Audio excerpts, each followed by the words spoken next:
ನಮಸ್ಕಾರ. ನನ್ನ ಹೆಸರು ಶೇಖರ್ ಗೌಡ ಆಗಲ್ದಾಳ್ ಅಂತ. ನಮ್ಮದು ಗಣೇಶ್ ಕ್ಯಾಂಪ್ ತುರಾಳ ಹತ್ರ. ನಾನು ಇಲ್ಲಿ ಒಂದು 15 ಎಕರೆ ಗದ್ದೆ ಮಾಡ್ತಾಯಿದ್ದೀನಿ. ಅದಕ್ಕೆ ಈ ನಯ ಜಿಂಕ್ ಯೂಸ್ ಮಾಡಿದೆ. ಹೋದ ವರ್ಷ ಯೂಸ್ ಮಾಡಿದ್ರಿಂದ ಇದ್ರ ಬಗ್ಗೆ ಭಾಳ ಅನುಭವ ಆಯಿತು. ಒಂದು 5 ಎಕರೆ ಸೌಳಲತ್ತು. ಅದಕ್ಕೆ ಇದನ್ನು ಉಗ್ಗೋದ್ರಿಂದ ಚಲೋಗಿ ಬರ್ತಂತ ಹೇಳಿದರು.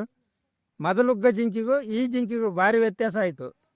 ಗದ್ದೆಗಳೆಲ್ಲ ಕೆಂಪು ಹಿಡಿಯಲ್ಲ, ಗೊಬ್ಬರ ಉಗ್ಗಿದ್ದು ಕೂಡ ವೇಸ್ಟ್ ಆಗೋಲ್ಲ, ಗೊಬ್ಬರನ ಬೇಗ ತೊಗೊತೈತಿ. ಆದ ಕಾರಣ ರೈತರು ದಯವಿಟ್ಟು ಈ ನಯ ಜಿಂಕ್ ಯೂಸ್ ಮಾಡಿ ನೋಡ್ರಿ. ನಾನು ಮಾಡಿ ನನಗೆ ಅನುಭವ ಅದಕ್ಕೆ ಹೇಳಕತ್ತೀನಿ. ಇದರಿಂದ ಭಾಳ ರೈತರಿಗೆ ಅನುಕೂಲ ಐತಿ. ಬೇರೆ ಜಿಂಕು ಈ ಜಿಂಕು ಬೇಕಾದ್ರೆ ಒಂದು ಎಕರೆಗೆ ಇದನ್ನು ಬೇರೆ ಉಗ್ಗಿ ನೋಡಿ ನಿಮಗೆ ರಿಸಲ್ಟ್ ಬಂದ ಮೇಲೆ ಉಗ್ರಿ ಅಂತ ಹೇಳ್ತಾ ರೈತರಿಗೆ ಮನವಿ ಮಾಡ್ತೀನಿ. ದಯಮಾಡಿ ಎಲ್ಲ ರೈತರು ಈ ನಯ ಜಿಂಕ್ ಯೂಸ್ ಮಾಡ್ರಿ. ರ್ಯಾಲಿಸ್ ನಿಮಗಾಗಿ ನಯಾ ಜಿಂಕ್ ಎಂಬ ಕ್ರಾಂತಿಕಾರಿ ಉತ್ಪನ್ನವನ್ನು ತರುತ್ತಿದೆ. ಇದು ಹೊಸ ಪೀಳಿಗೆಯ ಜಿಂಕ್. ಇದರಲ್ಲಿರುವ ಜಿಂಕ್ ನೀರಿನಲ್ಲಿ ಕರಗುವುದಿಲ್ಲ ಮತ್ತು ವ್ಯರ್ಥವಾಗುವುದಿಲ್ಲ. ನಯಾ ಜಿಂಕ್ ನಲ್ಲಿ ಜಿಂಕ್ ನಿಧಾನವಾಗಿ ಬಿಡುಗಡೆಯಾಗುತ್ತದೆ ಮತ್ತು ದೀರ್ಘಕಾಲದವರೆಗೆ ಸಸ್ಯಗಳಿಗೆ ಲಭ್ಯವಿರುತ್ತದೆ. ಜಿಂಕ್ ನ ಬಳಕೆಯ ದಕ್ಷತೆಯು ಇತರ ಜಿಂಕ್ ರಸಗೊಬ್ಬರಗಳಿಗಿಂತ ಹೆಚ್ಚು. ಇದು ಬೆಳೆಗೆ ಪೂರಕವಾಗಿರುವ ಮೆಗ್ನೀಷಿಯಂ ಮತ್ತು ರಂಜಕದೊಂದಿಗೆ ಡಿಟಿಪಿಎ ಸತುವಿನ ರೂಪದಲ್ಲಿ ಜಿಂಕ್ ಅನ್ನು ಹೊಂದಿರುತ್ತದೆ.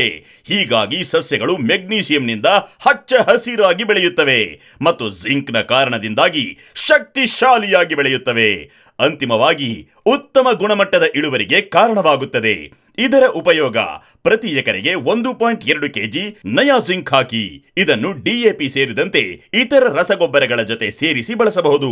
ಇದರಿಂದ ಕೂಲಿ ವೆಚ್ಚವು ಉಳಿತಾಯವಾಗುತ್ತದೆ.